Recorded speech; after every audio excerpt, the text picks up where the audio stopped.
Good evening. My name is Jeff Haverell. I'm an ASHRAE Fellow and a former member of the ASHRAE Historical Society. It's my pleasure today to interview Mr. Zulfi Cumali. Zulfi's a long-term, well-known ASHRAE member.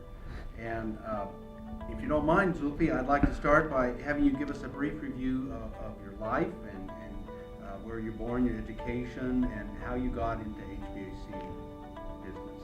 Thank you. Okay, I was born in 1933 in a small town in Turkey named Merzifon, and my family got there from Greece.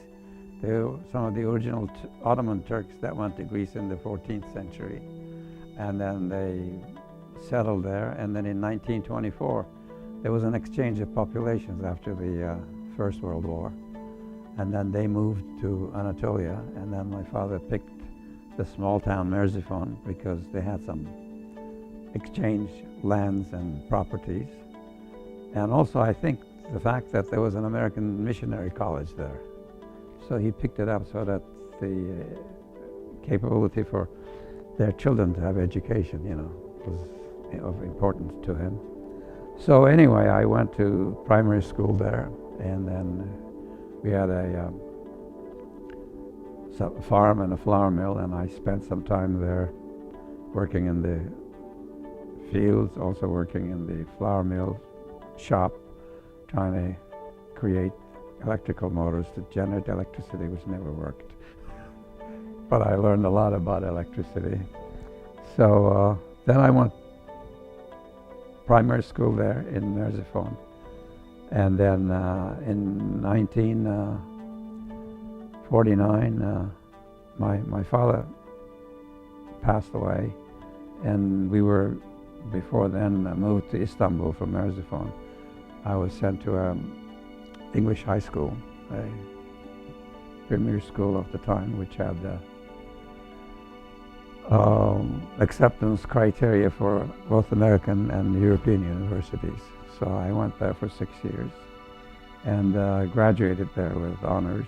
And then the idea was that when I was a little kid, I would learn how to read very early, and then I remember reading a 10-volume children's encyclopedia, and it excited me to see that all these people were building these buildings, airplanes, and machines. That kind of decided me why I should be an engineer. So I followed on that and went to Robert College Engineering School in Istanbul for a year, and then I was trying to decide whether I should go to the United States or England for my university studies. And it turns out that my brother-in-laws, two of them, one of them was a naval architect, a graduate of MIT, and the other one was a mechanical engineer from the University of Manchester. So they said, well, what do you want to go? I said, well, maybe MIT or Cambridge. And they said, no, that's not where you want to go. We recommend that you go to University of California in Berkeley, because that's one of the premier engineering schools. It has very nice climate, good for studying. And in the cosmopolitan environment of the Bay Area, you can have a good time. So that's why I ended up in the Bay Area. But in order to get out of Turkey, you had to need a exit visa, and the exit visa required that you had to have a definite area of study, and that happened to be food technology, and food technology was offered in University of California, Davis. So I went there for a year, and by a little trickery, after a year I changed my course of study to process engineering, which was a combination of chemical and mechanical engineering. So one transferred to Berkeley, and I was as a junior, and I studied there for a couple of years. And the thing I remember most, that in the last year I had a project, and which was the design of a natural gas liquefaction plant and storage and transportation of it. So I really enjoyed how to formulate that, how to do the different refrigeration cycles, and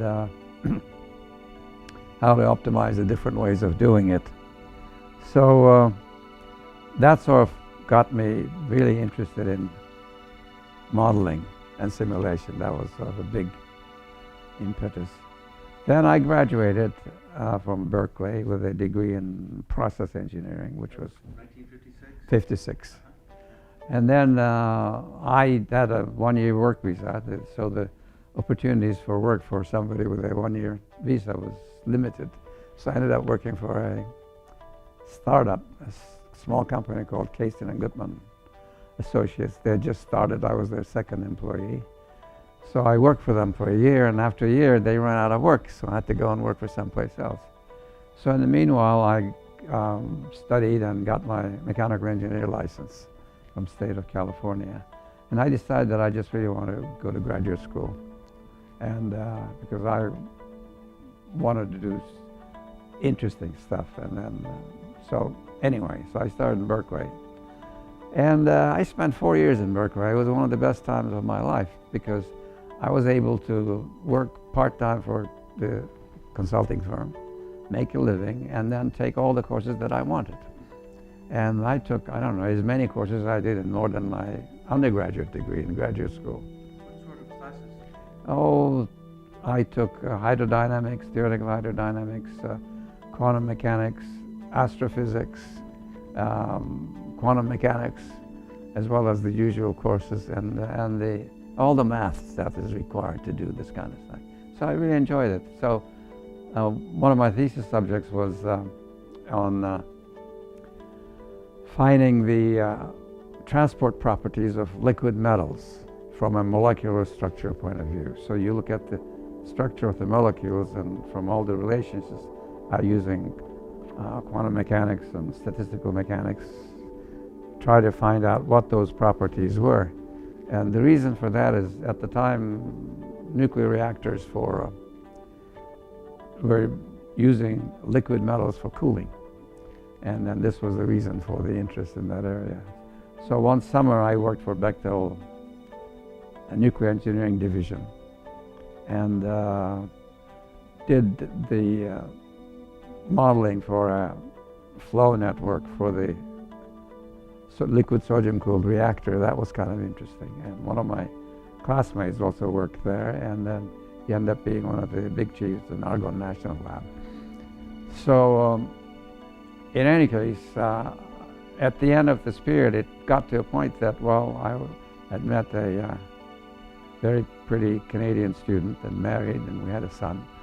And then one thing led to another, and then I realized that for what I was going to would be an academic career starting as an assistant professor at a university, and my income was way beyond that doing the consulting, so I naturally tended to move into the consulting, plus the fact that there was a big fight against nuclear reactors at that time.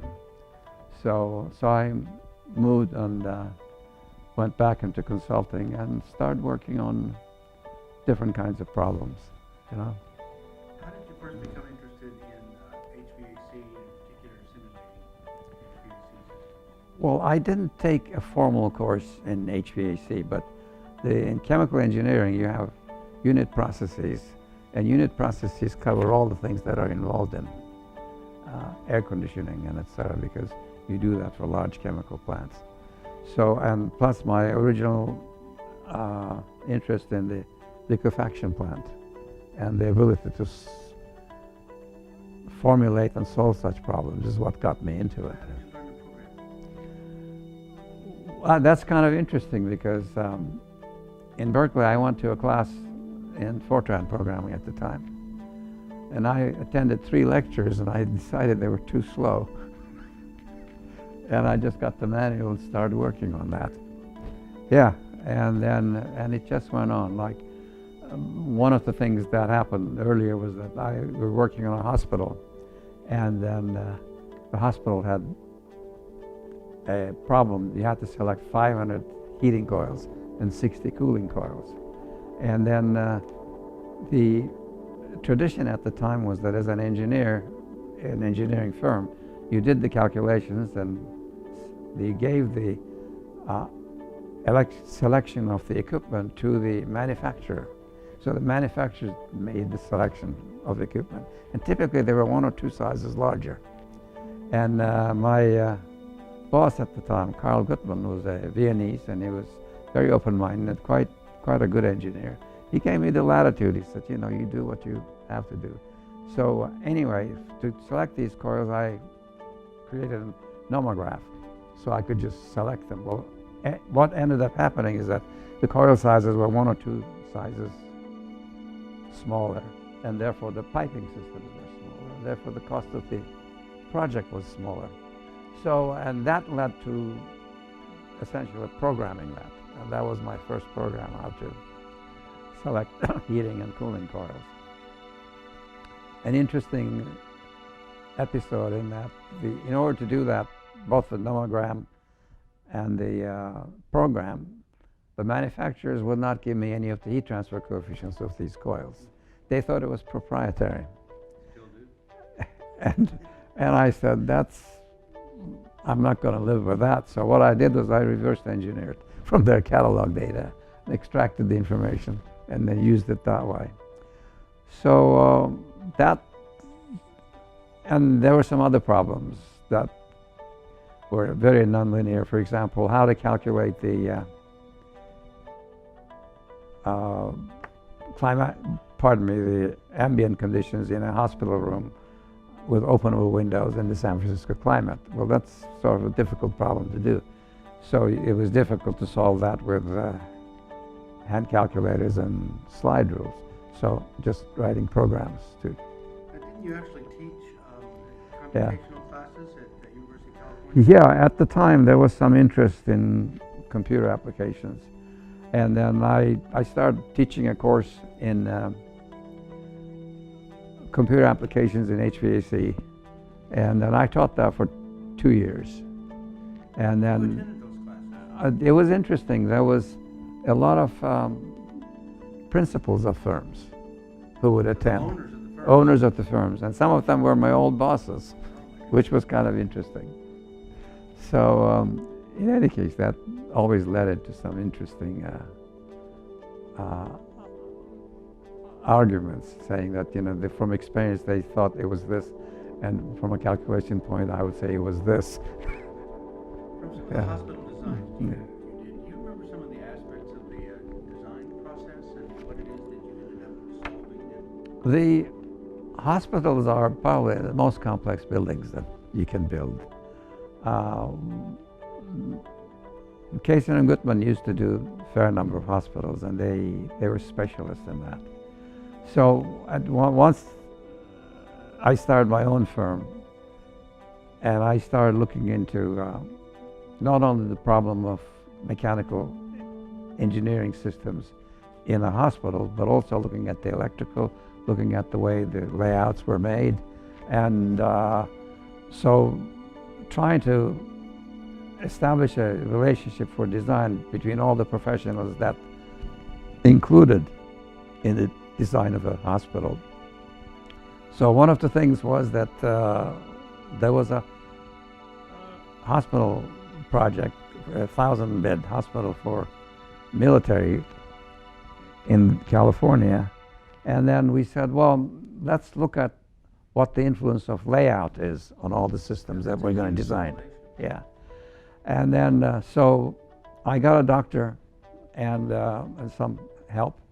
We said, let's start with the kind of operations that take place in a hospital.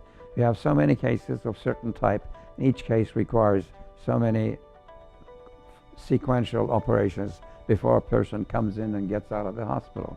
So we did this for patients, for the doctors, for the nurses, and all the personnel in the hospital, and create a huge network of what goes on in the hospital. So you weren't only simulating the HVAC system, you were looking at the doctors, We were the nurses and everything else, and including the HVAC. Okay, so this was a broad-based simulation. Yeah, so the interesting thing is that the architects would give us layouts, and we would apply this criteria on the layouts. And the one that was very interesting, the difference between one layout and another that we got was 200 people doing nothing but walking 8 hours a day.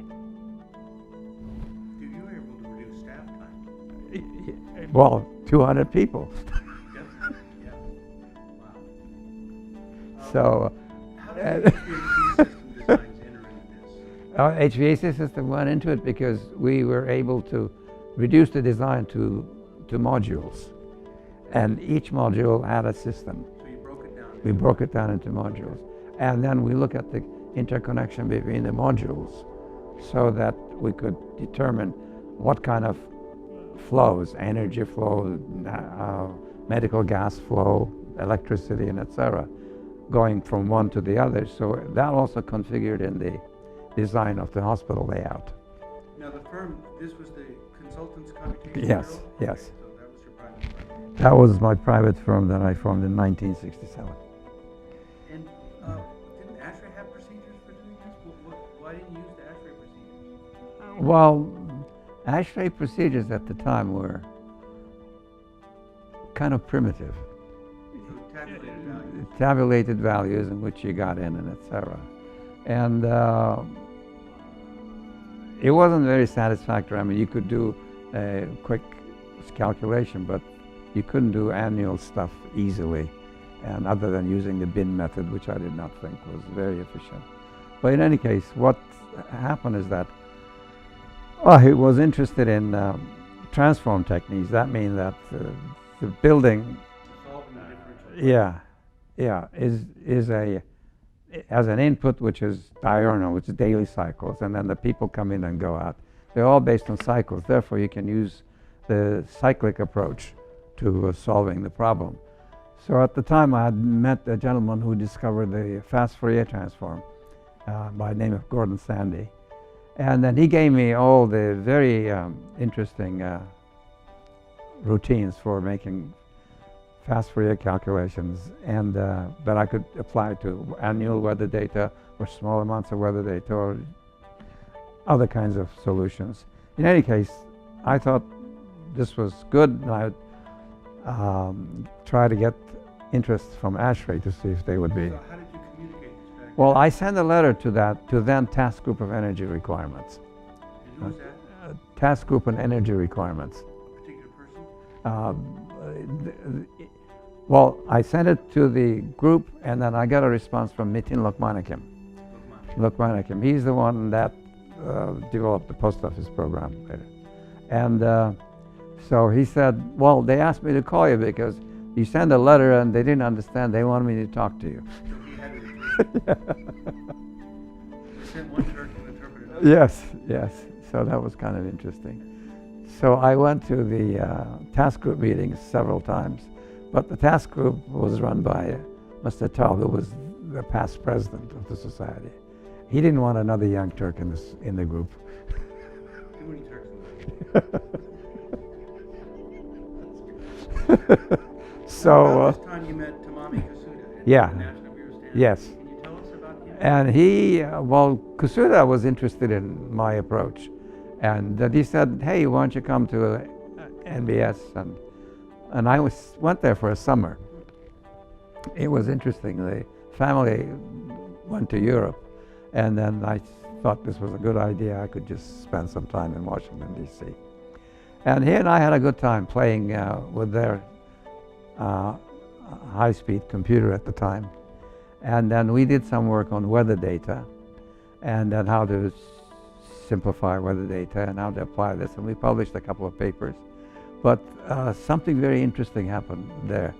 You know, when you do Fourier transforms, you know, you have to take loop after loop after loop. Like if you do 1,000 items, you need 10 levels of do loops.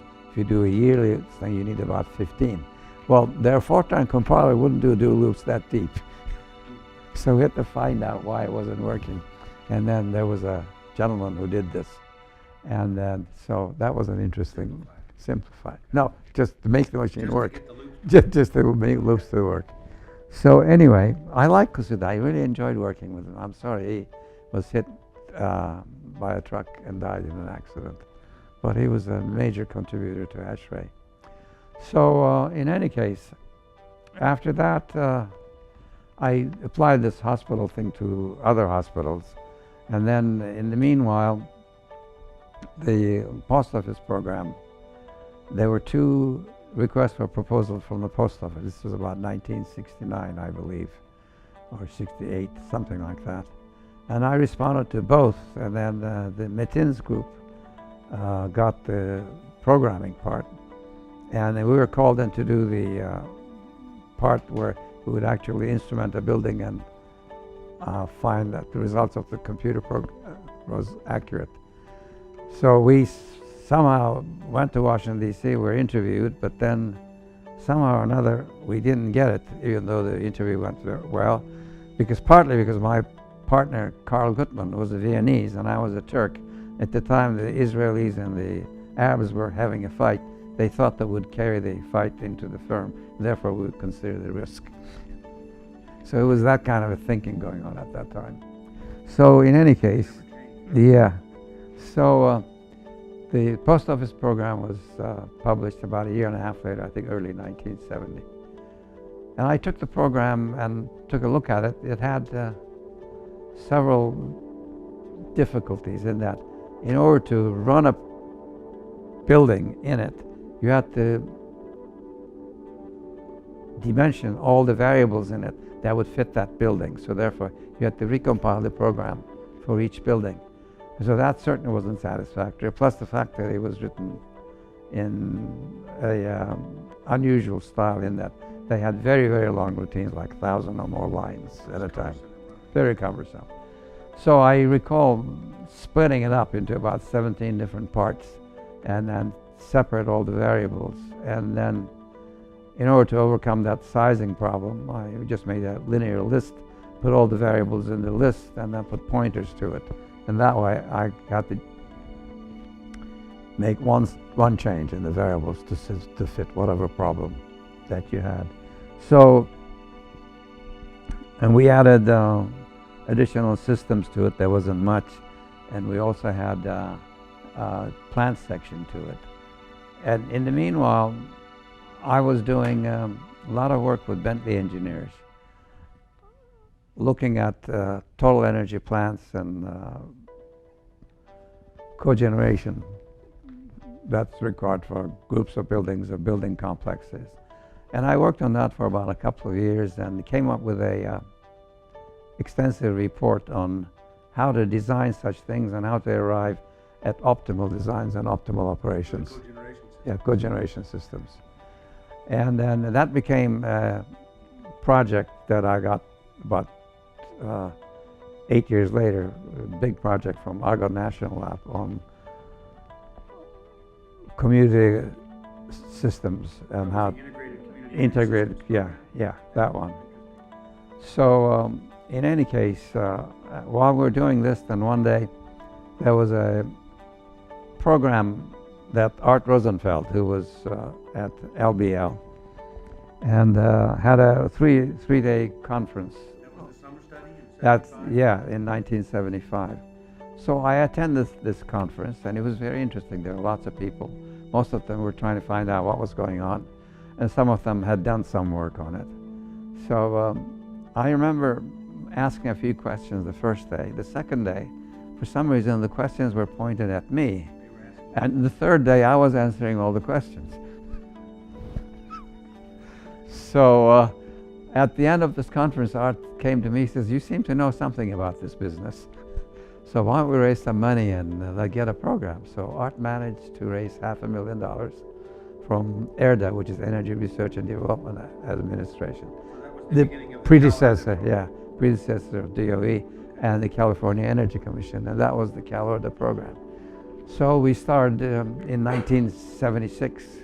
We started the project, and then he also got additional funds that involved Argonne, which did the user manuals, and Los Alamos, which did the technical manuals. This time or slightly before, you also did some work at Penn State and ended up in some some analysis for weather data. Yeah, that was Larry Degelman, who was a professor at University of Pennsylvania, At Penn State.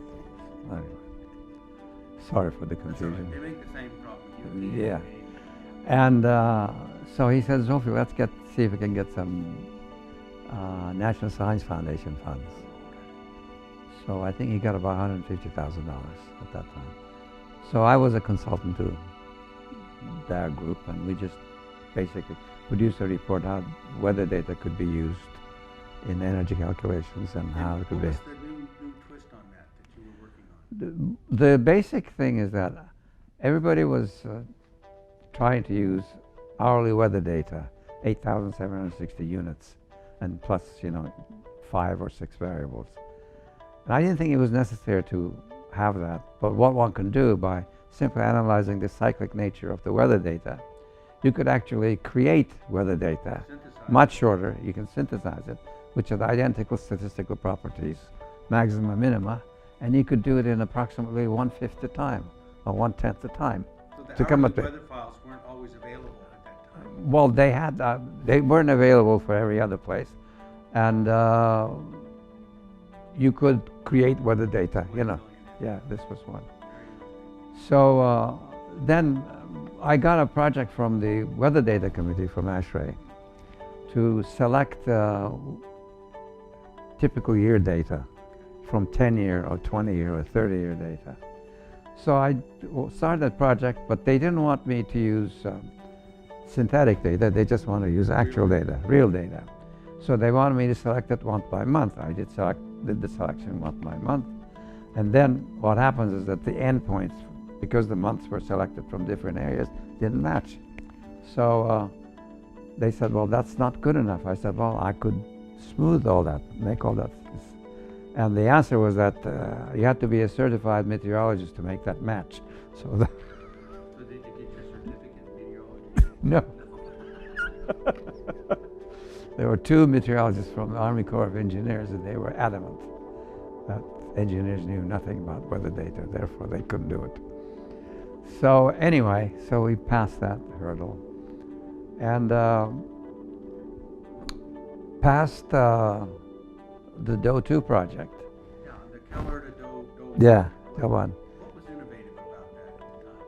Well, the thing about that was most people used tabular input, and then I decided that you had to have a free-form input, free-form, yeah, like a sentence structure, in that you had to have a label and the value, and you could combine them into, like, these are the words, you can combine them into sentences. You could read it like a book. Yeah, and you could be like a wall, this, and then this wall belonged to a zone. This zone had this many thises. That was the beginning of That was the beginning of the building the description language.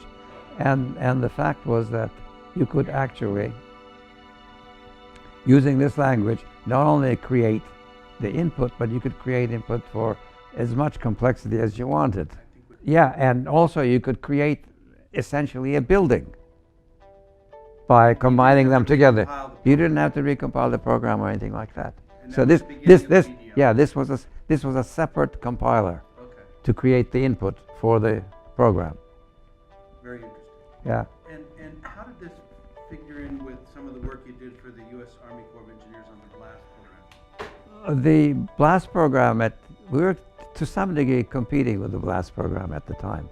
But then it turned out that DOE decided to go with us, and the BLAST program didn't have a plant program. So they purchased the plant program portion of our software to put into the BLAST program. That's how the interaction took place.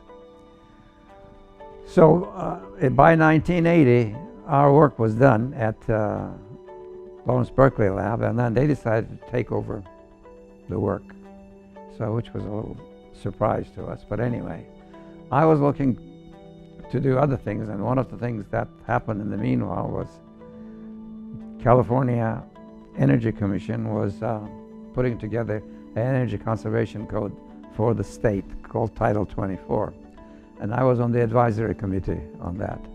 and we used the program to generate the required energy budgets. So it was a DO1 program. The OE1 program, Okay. to create all the energy budgets for the state.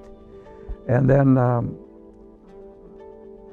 at the same time, I didn't like the user manual that Argonne was developing. So I developed a graphical user input. So somebody could visualize. Yeah, so that you could actually see all the words, the sentences, and the structures that you get on all different parts. Load systems, plant, equipment, economics, essentially. So I did that, and we put the program up on control data service centers for about 3 years. This was a computer service. The computer service they So had. At that time, these programs had to be run on a big mainframe. Yeah, and there was some push to make the program run on smaller machines, and I fought against that, thinking that the computer power would catch up with us because we had to solve the problem properly, Right. and go on that basis.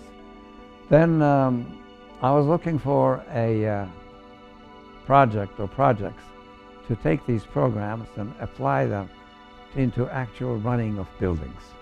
So was that the beginning of some of your optimization? Yes. Okay. And then Tell us about that. I was, as I say, worked with Bentley Engineers, Okay. and which is a larger design firm.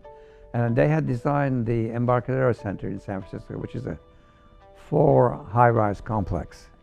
And then I was involved in that phase, but then later the complex was owned by the Prudential Insurance Company at the time.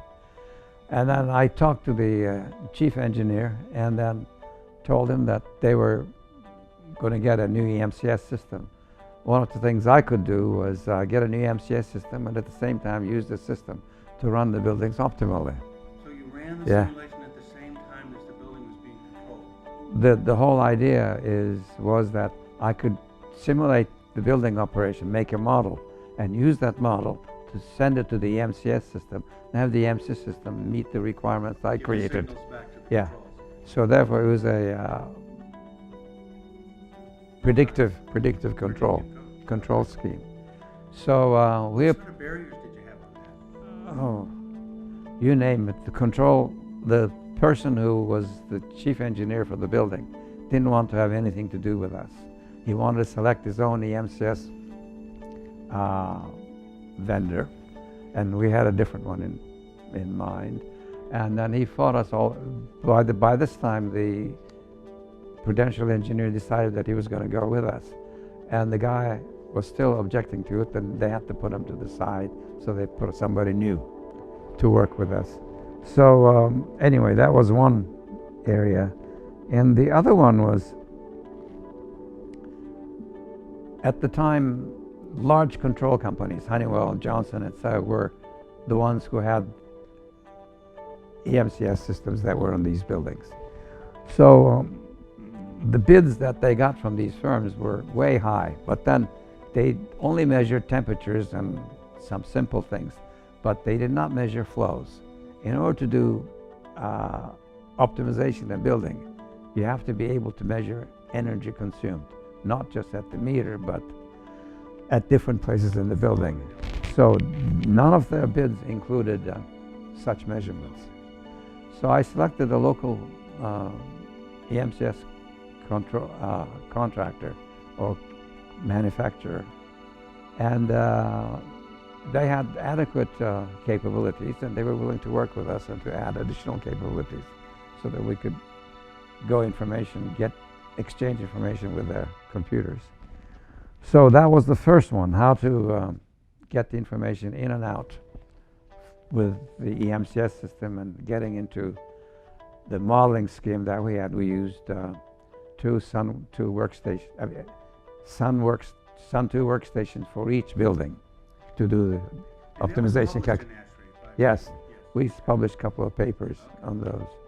And then some of the problems we had was the machines weren't fast enough, so we had to add array processors to improve their speed.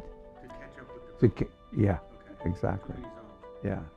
So then the other one was the communication problem, 5,000 feet from building to building. So you have to use different Ethernet, and then we had to write special Ethernet code for the communication. These were some of the barriers. The biggest ones were how to do the measurements on large air ducts, fans, and large pumps and cooling towers, because those measurements are very expensive. And we had to be very innovative in making those measurements so that they were at the right place. And we did some of them directly, some of them by implicit assumptions, making measurements, like calibrating something beforehand and putting one item on it and then getting the rest of it.